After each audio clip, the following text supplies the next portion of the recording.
Baiklah, perkenalkan nama saya Nadia Putri Kristianda dengan NIM BP 21104210024. Saya berasal dari kelompok 2 mata kuliah struktur perkembangan hewan kelas B biologi Fakultas MIPA Universitas Andalas. Kami ditugaskan untuk melakukan praktikum mandiri, di mana tujuan dari praktikum ini untuk memahami dan mengetahui mengenai morfologi, anatomi, dan struktur dari spesimen yang telah ditentukan. Pada kesempatan kali ini saya menggunakan dua hewan, yaitu dari hewan invertebrata, yaitu moluska atau hewan bertubuh lunak, dan hewan serangga atau insekta. Maka bahan-bahan dan alat yang saya butuhkan untuk praktikum kali ini adalah, yang pertama adalah bahannya dari kelas insekta. Saya menggunakan belalang hijau atau Oxia servile.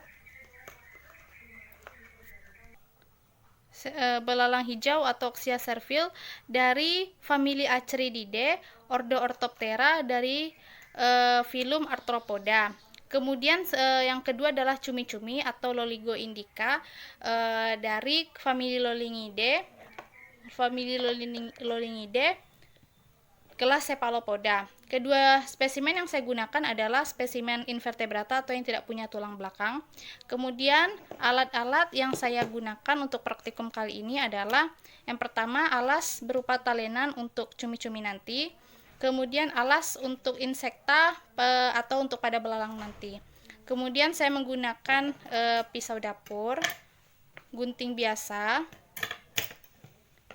pinset, pen tool untuk menancapkan bagian-bagian tubuhnya nanti, lalu panci atau baki biasa. Setelah kita mengetahui tentang sistem integumen tadi, kita akan memasuki pada sistem respirasi atau sistem pernapasan. Kali ini saya akan mulai membukanya.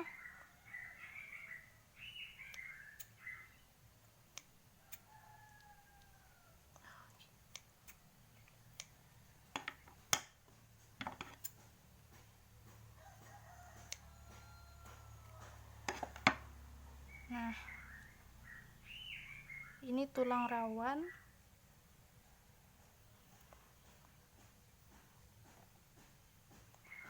Cumi-cumi sistem respirasinya sangat mudah dan sederhana. Biasanya air akan masuk melalui corong yang tadi ini, dan nanti akan masuk melalui insang.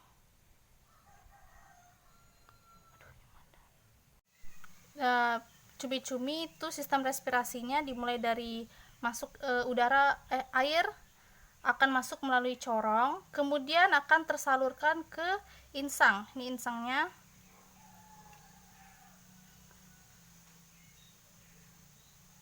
Nah, jika kita perhatikan lagi, ini insangnya kurang jelas karena warnanya putih.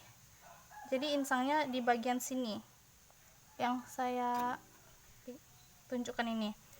Cumi-cumi itu memiliki sepasang insang, dan nanti oksigen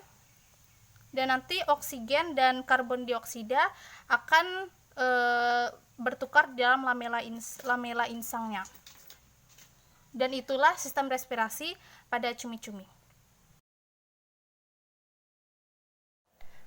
Baiklah, sistem berikutnya kita akan mengamati sistem respirasi atau pernapasan pada belalang. Sistem pernapasan pada belalang sendiri terdiri dari cabang atau jaringan dari saluran pembuluh yang disebut trakea. Trakea itu berhubungan dengan 10 spirakel, yaitu lubang pernapasan pada segmen tubuh di dada dan perut, tempat di mana udara keluar masuk trakea. Jadi awal sistem pernapasan pada belalang itu dimulai dari udara masuk kepada spirakel. Di sini saya akan menunjukkan spirakel itu adalah lubang-lubang yang ada di sini. Nah, ini adalah ketika ini bersegmen-segmen, maka ini ada celah-celah gitu. Jadi inilah yang disebut dengan spirakel. Nih. Jadi udara akan masuk melalui spirakel di sini. Kemudian di spirakel itu sendiri, seperti yang saya bahas pada sistem integumen, dekat spirakel itu ada bulu-bulu seperti bulu hidung. Nah, fungsinya ini juga sama seperti bulu hidung pada manusia, di mana untuk menyaring udara dari kotoran-kotoran yang akan masuk ke dalam tubuh pada belalang tubuh. Untuk lebih mengetahuinya, kita akan mencoba mengamati bagian-bagian pernapasan pada belalang. Karena sistem respirasi pada belalang itu berada di bagian samping dan kita juga nantinya akan melihat sistem sirkulasi, maka saya akan memotongnya dari bagian bawah belalang.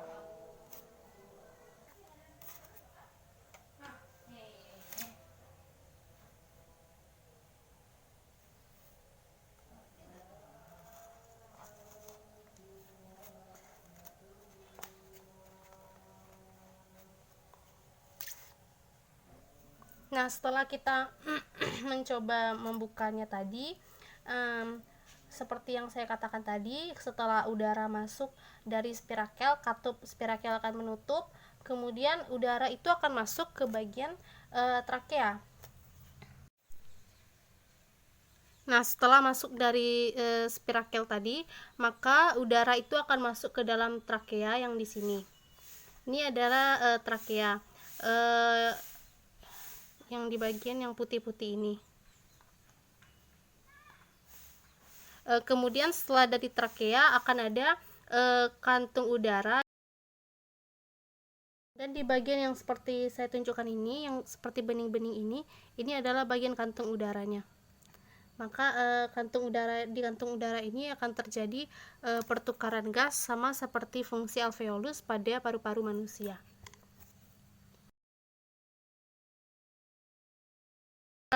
Tracheolus yaitu yang seperti benang-benang halus di sini.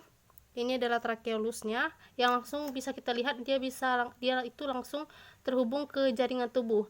Nah, tracheolus inilah yang akan nanti mengalirkan seluruh udara pada seluruh jaringan tubuh pada belalang. Satu hal tentang sistem respirasi pada belalang, trakea tidak berhubungan pada sistem peredaran darah pada belalang, karena sistem trakea ini benar-benar murni membawa oksigen dan udara gitu. Jadi sistem peredaran darah ini dia tidak ikut membawa udara dan oksigen ini ke seluruh tubuh, namun sistem peredaran darah hanya membawa sari-sari makanan.